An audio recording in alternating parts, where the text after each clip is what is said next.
We are disconnected from who we are. We have lost the natural flight of the human mind, being that from hope to hope. We have connected ourselves to a reality, an experience that says we move from pleasure to pleasure. Immediate gratification, immediate reward, immediate answers. We have lost a longer view of our experience.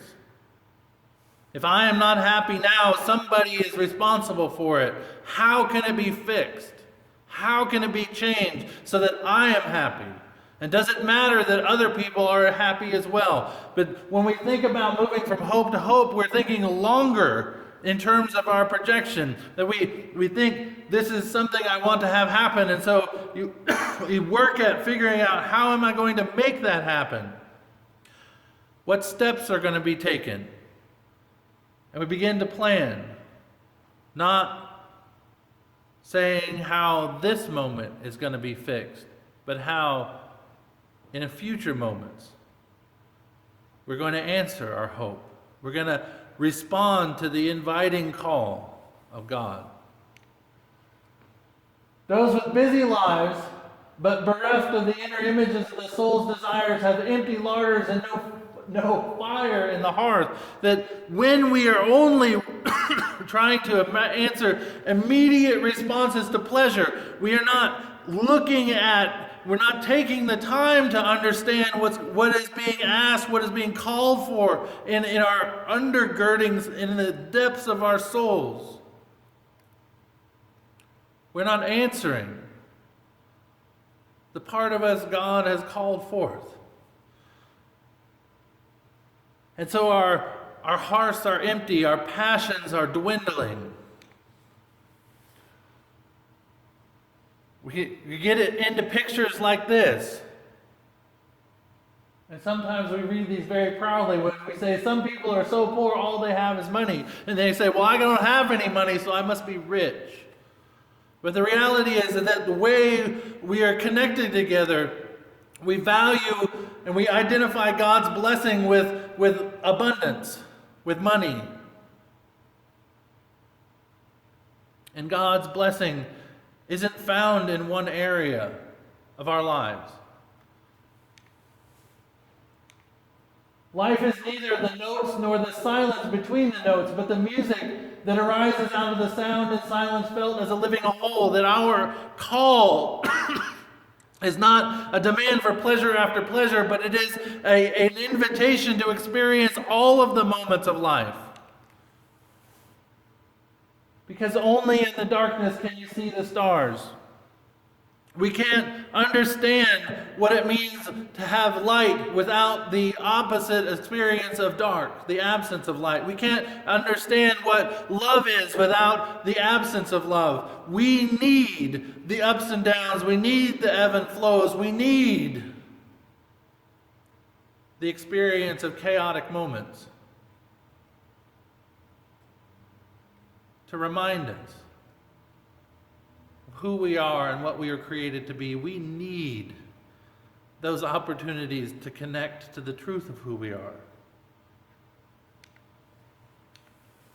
The basic elemental building blocks of human aspiration are the elements of individual imagination, the particular images a person's inner longings and desire naturally turn to express themselves. That the elemental blocks of aspiration and imagination are our experiences, our hopes, our dreams are built out of what we know, what we've experienced. And those blocks are things like laughter and our memories and pain and happiness.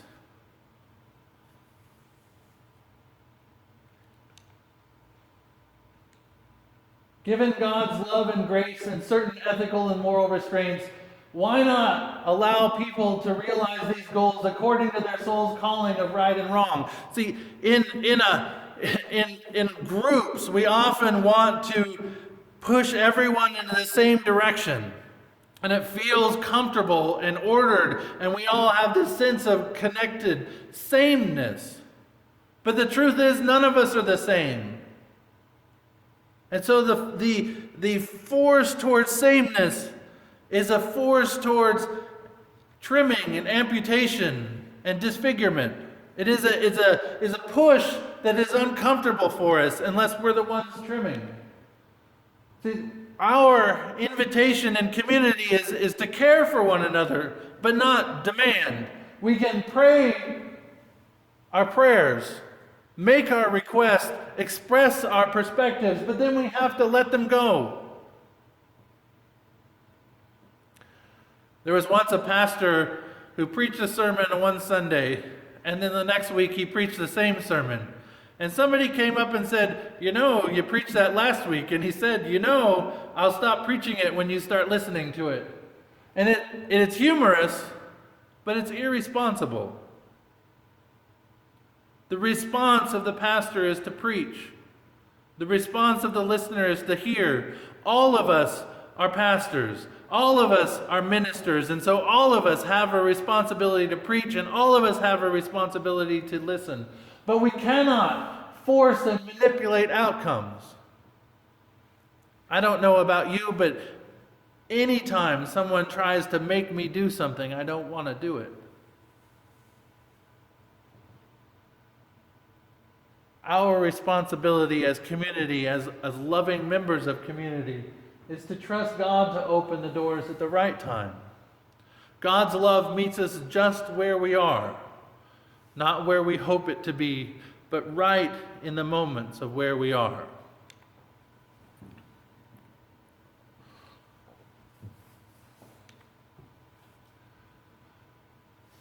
And we do this particularly if we are members of community together, if we have a familiar relationship. Why not have faith in the complexity that arises from their interacting individual images and their imaginations? Why not trust God to work in other people?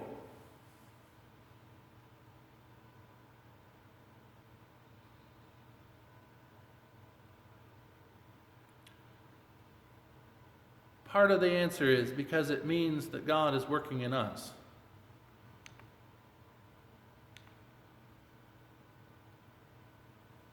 But when you trust someone to respond to the in-depth call of God upon their heart, it creates something of beauty. Because people will always separate themselves from what they do not trust.